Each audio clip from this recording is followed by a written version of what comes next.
Fabrice Epelboin, je rappelle que vous êtes entrepreneur spécialiste des médias sociaux. Les grandes plateformes, elles se réfugient souvent derrière les origines d'Internet, des réseaux sociaux, cette idée un peu libertaire de diffuser l'information, de ne pas hiérarchiser. Qui serions-nous pour décider de mettre en avant telle information plutôt qu'une autre? Toutes les paroles ont leur mot à le dire. On le voit en ce moment avec l'absence de modération totale sur X, où on peut voir des contenus absolument ignobles à côté d'autres contenus plus informationnels. C'est un refuge. Derrière cette idée de la liberté d'expression se cache peut-être plus de manipulation que ce qu'on ne peut penser. En fait, on a un cultural gap gigantesque pour ce qui est de la liberté d'expression entre le free speech américain et ce qu'on entend sur le continent européen par liberté d'expression.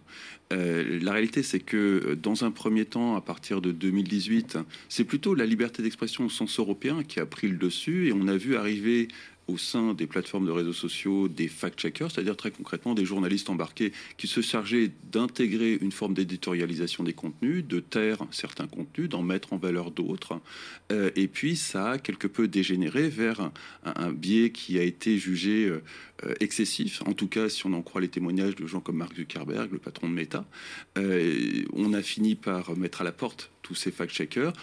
Elon Musk avec Twitter était en avance de phase, il a fait ça en 2022, mais en 2024, tous les fact-checkers ont été mis à la porte, et c'est à partir de là qu'on a eu affaire à la réalité d'un free speech sans cette censure mise en place par les fact-checkers, le DSA étant incapable de pallier aux déficiences des fact-checkers, vu que le principe du DSA, c'est qu'on a nommé par l'ARCOM en France des shérifs de la liberté d'information qui font des listes de contenus à éliminer, mais c'est pas suffisamment rapide pour suppléer ce que faisaient hier les fact-checkers en faisant taire des sujets et en mettant en valeur d'autres. Mais les fact-checkers dont vous parlez de censure, c'était des médias. C'était par exemple l'AFP, c'était des médias américains, donc c'était des journalistes. La confiance dans ces médias a littéralement disparu, aussi bien aux États-Unis qu'en France, et on est tout en bas du classement Reuters ou Quanters, quel que soit le classement qu'on prend.